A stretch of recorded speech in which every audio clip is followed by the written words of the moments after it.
Now picture this. After years of failed attempts to form a coalition, finally major opposition parties in Kenya agree on one presidential candidate to challenge KANU, which had ruled Kenya for 40 years. Then, with 3 weeks remaining before a historic general election, 45 kilometers from here, that solo presidential candidate is involved in a dreadful road accident. It shakes the country, leaving the opposition wallowing in the miasma of confusion, desperation, and anxiety. This is the untold story of the December 2002 Kibaki accident. My name is Duncan Haemba. For two successive and hotly contested general elections since the December 1991 introduction of the multi-party democracy in Kenya, opposition parties had unsuccessfully attempted to oust the ruling Independence Party KANU from power, losing both the 1992 and 1997 general elections. Come 2002, major opposition parties formed a first-ever coalition in Kenya, settling on one presidential candidate who would face President Daniel Arap Moi's preferred successor in KANU party, nominated Member of Parliament Uhuru Muigai Kenyatta. Democratic Party of Kenya (DP), Ford Kenya, and Social Democratic Party (SDP) had initially agreed to form an umbrella party, National Alliance, before joining forces with Liberal Democratic Party (LDP), a renegade group that had walked out of KANU following the nomination of Uhuru Kenyatta as Moi's successor. Their coming together saw the formation of the National Rainbow Coalition (NARC) that saw DP's Mwai Kibaki declared a compromise candidate on 14th October 2002. However, settling for DP's Emilio Stanley Mwai Kibaki for their presidential candidate and Ford Kenya's now deceased Michael Christopher Kijana Wamalwa as vice president wasn't a walk in the park, as immediate former Kitui Senator and also one-time Mwingi South Member of Parliament David Musila narrates. First of all, it took quite a while to put the coalition together, the NAK and LDP, to become the Rainbow Coalition, that is NARC. So immediately we nominated President Kibaki. Of course, that time he was not president. Immediately we nominated Mwai Kibaki to be the presidential candidate for NARC.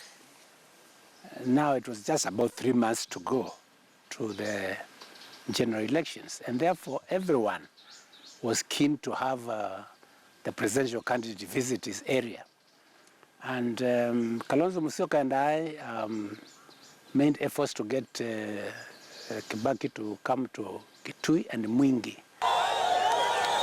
Campaigns were on the home stretch. In less than a month, the historic and transition election would be taking place, in which Daniel Moi would pass on the baton after ruling Kenya for 24 years, a quarter of a century. The stakes were high. Political battle lines had been drawn. It was KANU versus a united opposition, save for a few small political parties which opted to go solo, fielding their own presidential candidates in what was explicitly a two-horse race, NARC's Mwai Kibaki against KANU's Uhuru Kenyatta. Get the hand out of my face because, hey, I am unmovable. Amid the heightened and well-oiled campaigns, tragedy struck which shook the country.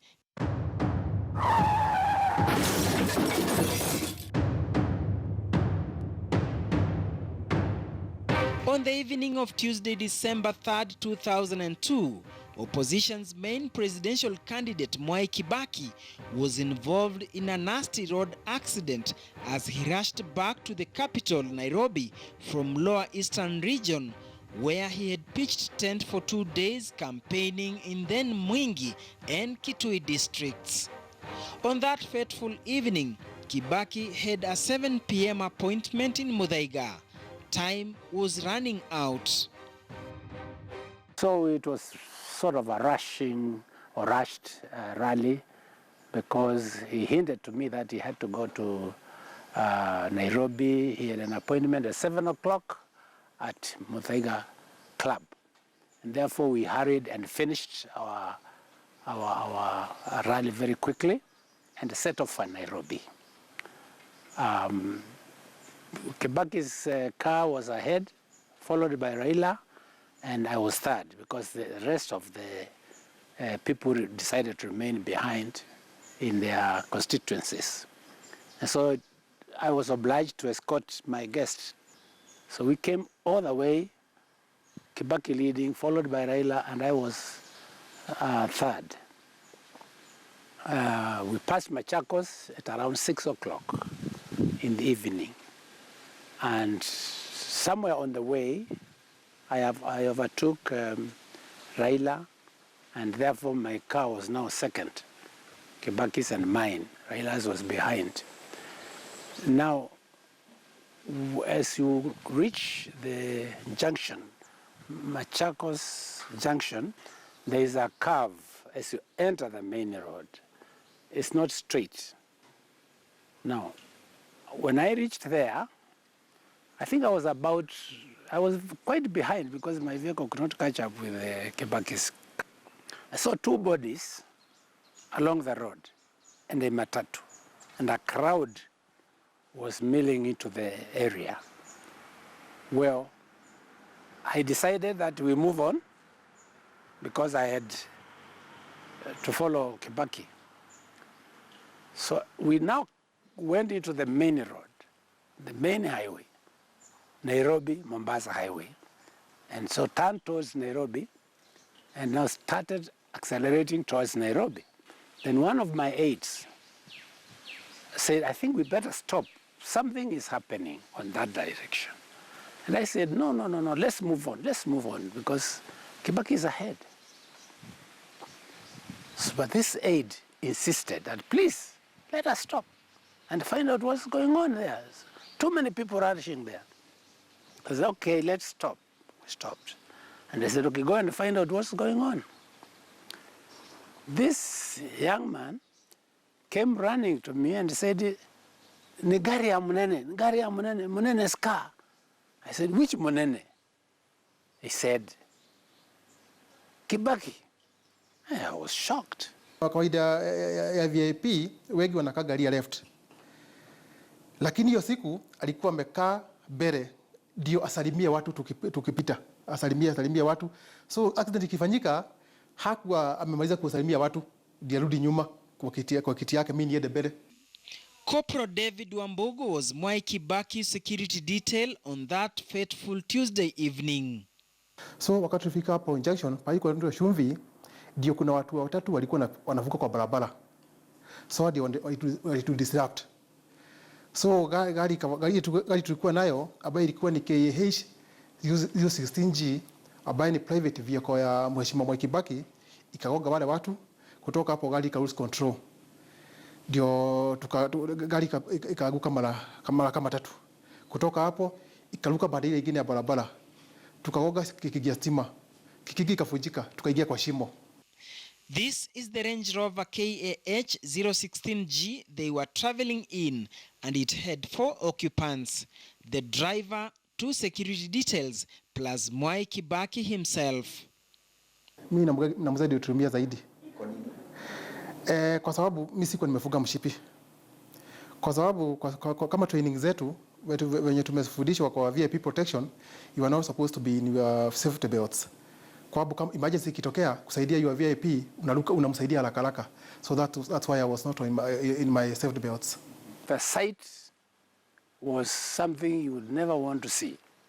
There was a big pit that had been dug there. Huge pit, very deep, for a petrol station. And so, little did we know that vehicle of Kibaki hit the matatu, caused the accident and the deaths of the 2 people we found on the road. And then it flew over that bush, crossed the highway, and flew into the ditch. So now I knew that I had a responsibility because I had left Raila behind, and now I was the person now to take care of that situation. It was a very deep and large pit. So I went in, I found quite a number of people surrounding the vehicle, wondering who is this person. Nobody, they didn't know who it was.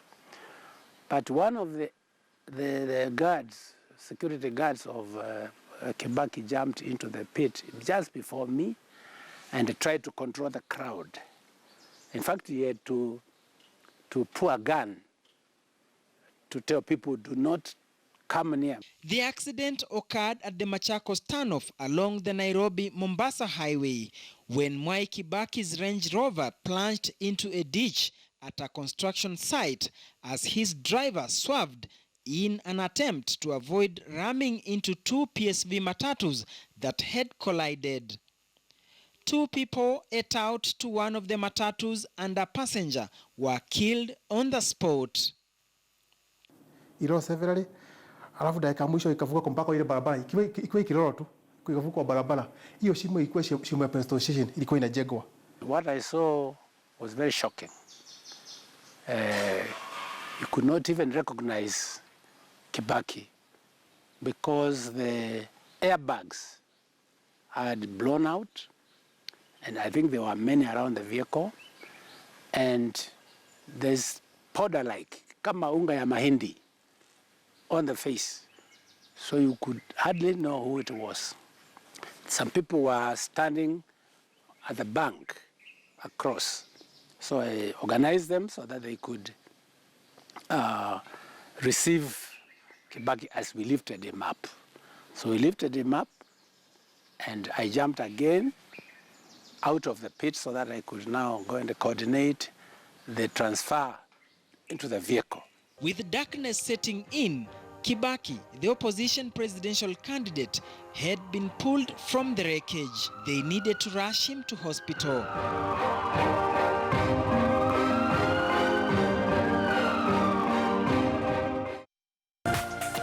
This is KTN News.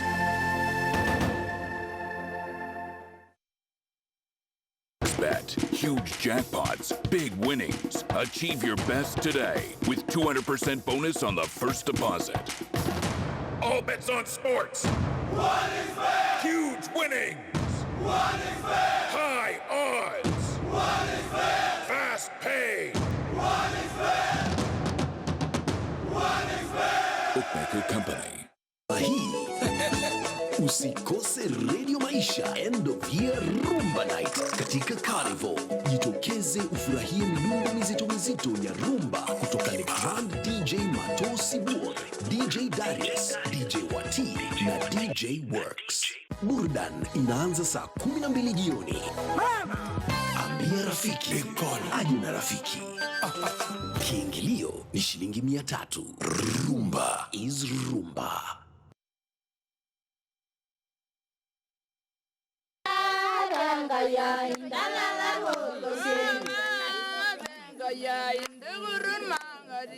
Deforestation in Kenya remains a big threat to wildlife and people. Our big headache in Nairobi is the issue of forest destruction. We have critically endangered wildlife species. But in Loita Forest, Narok County, the community has taken it upon themselves to conserve the forest. We form ourselves around a community through the 10 Boma approach. 10 Boma is a wildlife security initiative that focuses on providing security for wildlife and people. Huwezi kata mti because hii buffalo haiwezi ishi in an open place. Kwa hiyo inaonyesha jana ndovu walipita hapa. How to conserve forests. Lessons from Loita Forest. A Chams Media production for KTN News this Thursday at 8:30 p.m.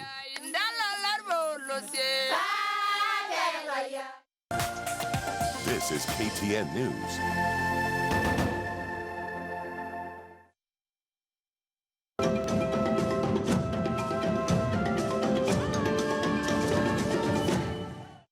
I placed Kibaki at the back seat, and one of the guards was holding him, and then the driver. So we were three, the driver and one of the guards and myself. I sat in the front seat for communication purposes as Kibaki was sitting behind me.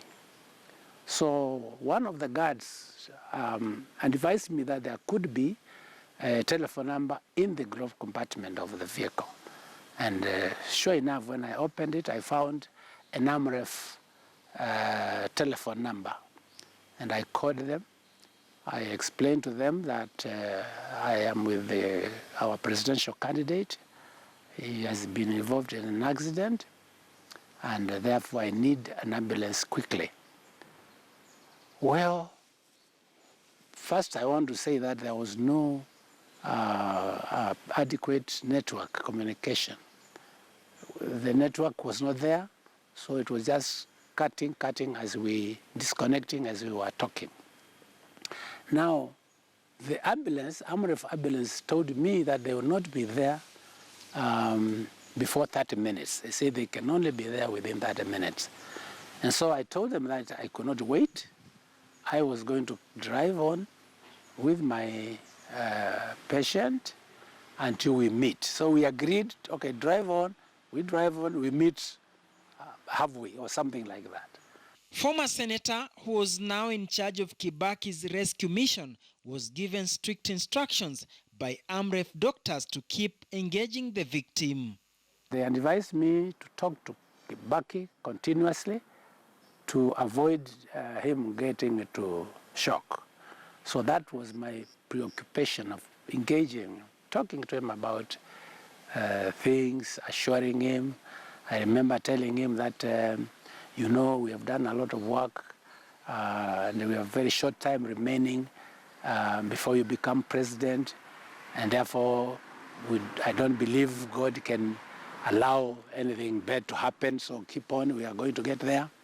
So I kept on assuring him. When we reached the river, the network communication had improved greatly. Kibaki asked me to inform his son, David.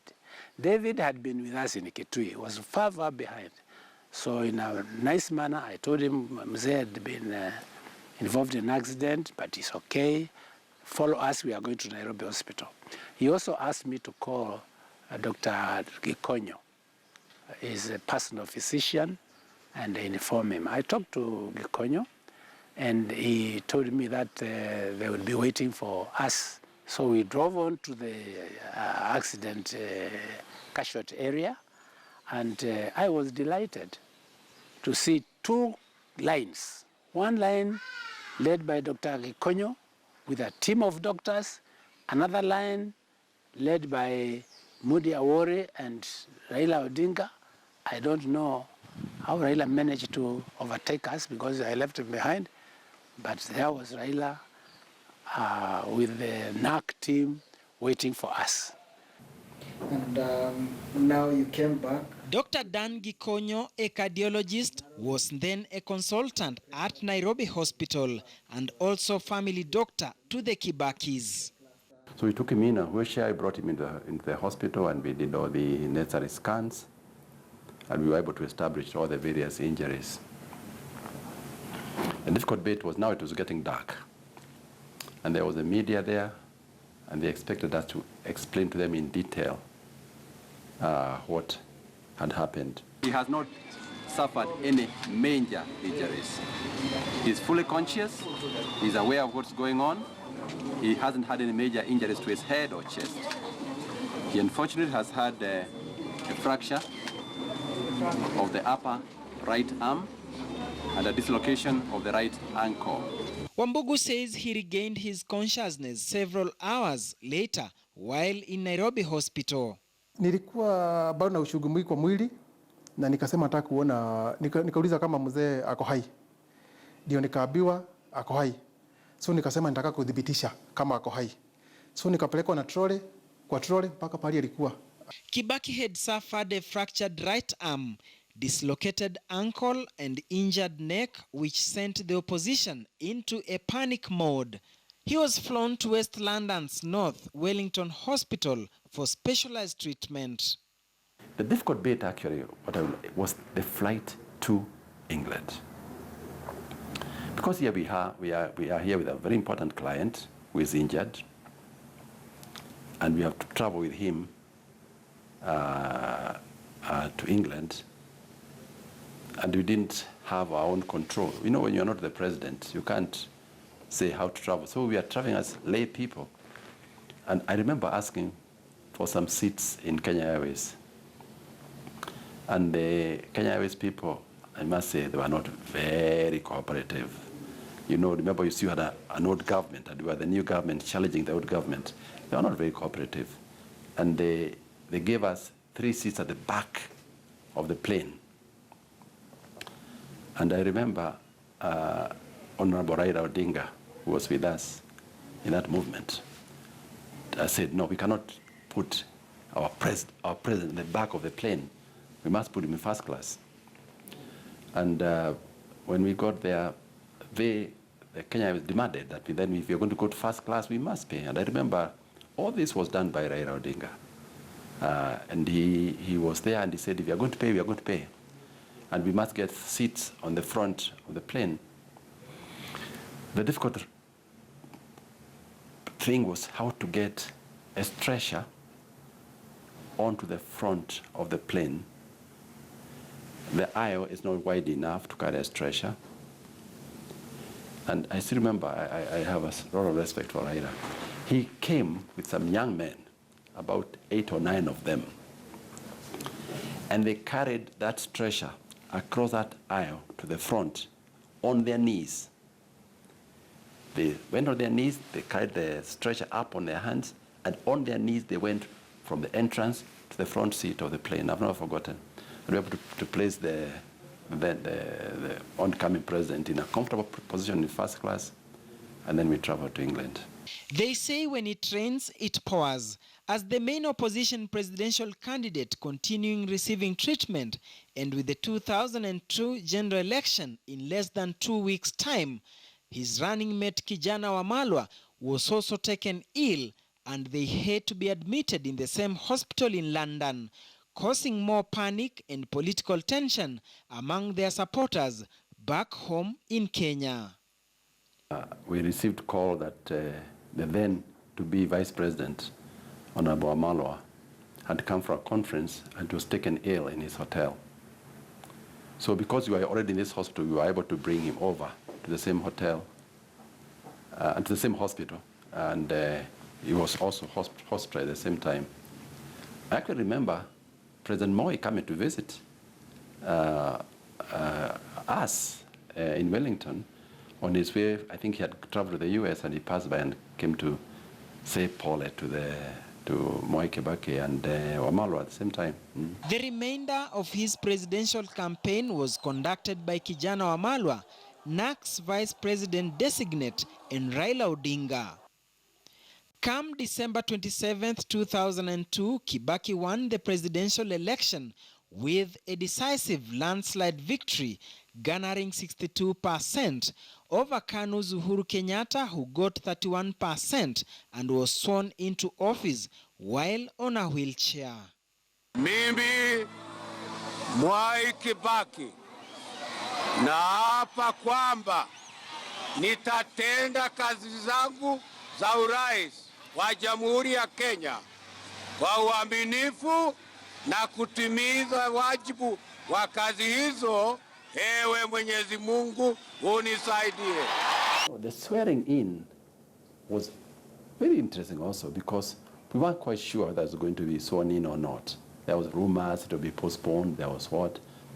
So the political side decided it was going to go on, and I was tasked with the job of making sure that we get the president-elect to Uhuru Park. It's a lot of suspicions. So I was told by the people in the know, you must stick by him all the time.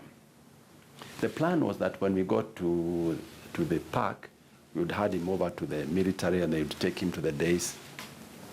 But you know, I was instructed, you must not let go of that wheelchair. You must stick by him. It doesn't matter who comes for it, you must go there and you must be there. So I held onto the wheelchair and we got to the days and I sat there next to him continuously. Because we had to make sure nothing went wrong. David Wambugu remembers with nostalgia how the 2002 campaigns fared on. He knew his lifestyle would change, having joined the GSU in 1992 before joining Kibaki Security Detail in 1997. A man who was a heartbeat away to clinching the presidency after 2 previous attempts. So mzee alikuwa ameshagamuka sana kwa sababu kampeni yake ilikuwa juu. Na sasa kulikuwa upepo venye ilikuwa sasa ndiye anakuja kuwin election. So hata sisi tulikuwa contented ndani yetu ya kwamba sasa yule mzee tumeshuga hiyo muda yote atachukua kiti na akishukua kiti maisha yetu itabadilika. So sikujua kama hiyo accident itaharibu maisha yangu forever.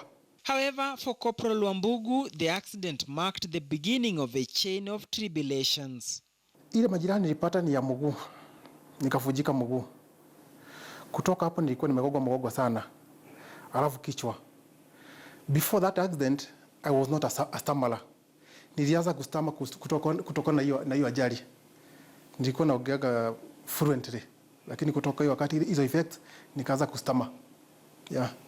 So to date I've been having intermittent health problems kutoka hiyo wakati. He alleges that powerful individuals within government forced him out of work. Kaniambia, Wambugu, I've thought it wise to give you a safer riding instead of a blanket sack. Here is a retirement letter that I've drafted for you. Sign below here if you want peace. Mimi nikamwambia retirement mimi naenda sijauliza retirement, siwezi enda nyumbani nikiwa kiwete. Nimeumia nikiwa in the line of duty na hakuna makosa nimefanya. He wrote a complaint letter to then Police Commissioner Major General retired Hussein Ali, and he says Ali did not respond. He wrote a second letter to the National Police Service Commission Chair Johnston Kavuludi and copied to the Director of Public Prosecutions, the Ombudsman, Attorney General, and the Independent Police Oversight Authority. They moved swiftly by writing demand letters to know what happened, but they also did not get responses. IPOA has sent 4 reminders until to date, same to the DPP and the Ombudsman. Still, no feedback. His advocate advised that they move to Court of Labor and Employment Relations Court. Wheels of justice are yet to begin rolling. Ni kama kulikuwa some interferences kuko kotini. Tukagojea tupewe siku, hatukupewa. Ilibidi dakika mwisho niandikie Chief Justice. The letter is here. Nikaandikia Chief Justice. Tukapewa mention ya haraka. Kupewa mention tukaenda kotini, hiyo case iko na the justice Wasilwa. Na akaoda hii case imekaa sana, itafutiwe hearing date. So kutoka wakati huo hearing date bado haijapeanwa. So I'm still suspecting interference kwa court process. Both retired President Kibaki and Wambugu are from Othaya, neighboring villages of Iriaini and Karima. After the accident, kwa sababu maybe ya protocol, sikuweza kumpata tena kutoka the time of the accident. Sijaweza kumpata. So imebidi dakika mwisho nimeandika barua. Nimeandikia head of state, President Uhuru Kenyatta. Na hiyo barua nikahakikisha imefika kwa ofisi yake. So sijapata response. Nika CC his deputy. Bado sijapata response. Nika CC Honorable Raila Amolo Odinga. Bado sijapata response bado. Nafikiri vile nimeandika ikiwa CC ndio sababu hata kwa president niandika ikiwa CC. Kwa main person kuandikia ilikuwa ni Honorable Mr. Kavurudi. Nilikuwa nimeandikia alafu na CC zingine na CC. Nimeandikia mpaka Head of Civil Service Mr. Joseph Kenywa. Nimeandikia Status Controller, that is Mr. Bogwa. For now, David Wambugu is still seeking what he calls denied and elusive justice. Dan Kanhemba, The Untold Story.